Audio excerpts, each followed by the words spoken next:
வருகின்ற சட்டமன்ற தேர்தலில் 10 தொகுதியும் திராவிட முன்னேற்ற கழகத்தில் கூட்டணி வெற்றி பெறும். எடப்பாடி அண்ணன் அவர்கள் தமிழகத்தின் முதல்வராக பதவியேற்பார். நடந்தே தீரும். அனைவருக்கும் வணக்கம். இன்று திராவிட முன்னேற்ற கழகத்திலிருந்து விலகி அண்ணா திராவிட முன்னேற்ற கழகத்தின் கழக பொதுச் செயலாளர் அண்ணன் எடப்பாடி அவருடைய தலைமையிலே நாங்கள் இணைந்துள்ளோம். நான் மதுரை முன்னாள் துணை மேயர் PM மன்னன். எனக்கு இந்த கழகத்தில் இணைவதில் முழு மூச்சோடு மக்கள் பணி செய்வதற்கு எனக்கு அனுமதி அளித்த கழகத்தின் பொதுச் செயலாளர் அண்ணன் எடப்பாடி அவர்களுக்கும் துணை பொதுச் செயலாளர் அண்ணன் KP முனுசாமி அவர்களுக்கும் எங்களுடைய மாவட்ட கழகத்தின் செயலாளர் முன்னாள் அமைச்சர் அண்ணன் செல்லூர் ராஜு அவர்களுக்கும் அருமை நண்பர் சோலை ராஜா அவர்களுக்கும் என்னோடு வருகிறது இந்த நிகழ்வில் கலந்து கொண்ட அனைவருக்கும் நான் நன்றி கடன் பட்டிருக்கின்றேன். எனக்கு மக்கள் பணி செய்ய வேண்டும் என்று ஆவல் அதிகம்.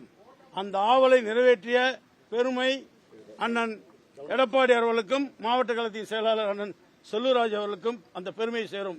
மதுரையில் பொறுத்தளவு இப்பொழுது 5 தொகுதி அண்ணா திராவிட முன்னேற்ற கழகம், 5 தொகுதி திமுக இருக்கிறது. வருகின்ற சட்டமன்ற தேர்தலில் 10 தொகுதியும் அண்ணா திராவிட முன்னேற்ற கழகத்தில் கூட்டணி வெற்றி பெறும். அதற்கு முழு ஒத்துழைப்போடு எங்களுடைய உயிரை கொடுத்து அதை நாங்கள் நிறைவேற்றுவோம். அடுத்தபடியாக எடப்பாடி அண்ணன் அவர்கள் தமிழகத்தின் முதல்வராக பதவியேற்பார். இது நடந்தே தீரும். இதில் எந்த விதமான மாற்றமும் இல்லை. மதுரையிலே சிலர் அதிகார துஷ்பிரயோகத்தில் கழகத்தின் கீழ்மட்ட தொண்டர்களை அடிமை போல் நடத்தக்கூடிய இந்த அடிமைத்தனத்திற்கு ஒரு முடிவு கட்ட வேண்டும் என்ற முறையிலே என்னை போன்றவர்கள் அருமை தம்பிமார்கள் எல்லாம் இன்று அண்ணா திராவிட முன்னேற்ற கழகத்தில் இணைந்திருக்கின்றார்கள். எனவே எங்களை வாழ்த்தி வரவேற்ற இந்த கழகத்திற்கும் அண்ணன் பொதுச் செயலாளர் அண்ணன் எடப்பாடி அவர்களுக்கும் என்னுடைய மனமார்ந்த நெஞ்சார்ந்த நன்றியை தெரிவித்துக் கொள்கின்றேன். என்னுடைய பணி மக்கள் பணி. இந்த மக்கள் பணி மதுரையிலே 10 தொகுதியிலும் அண்ணா திராவிட முன்னேற்ற கழகத்தின் கூட்டணி தான் வெற்றி பெறும். இது உறுதி. நன்றி, வணக்கம்.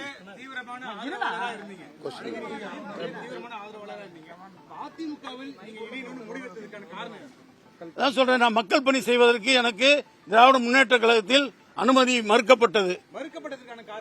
நாங்கள் திராவிட முன்னேற்ற கழகத்தில் தலைவர் கலைஞர் இருக்கும் பொழுதே எங்களை கழகத்திலிருந்து நீக்கப்பட்டோம். அது உள்கட்சி பிரச்சனை. அது நடந்து 12 ஆண்டுகள் ஆகிவிட்டது.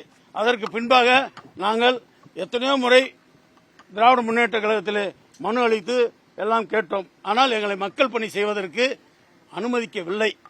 மமதை இந்த திராவிட முன்னேற்ற கழகத்தின் தலைவர்களுக்கும் மதுரையில் இருக்கக்கூடிய அதிகாரத்தில் இருக்கக்கூடிய மதுரையில் இருக்கக்கூடிய சிலருக்கும் மமதையிலே இன்று நடைபெற்றுக் கொண்டிருக்கிறது.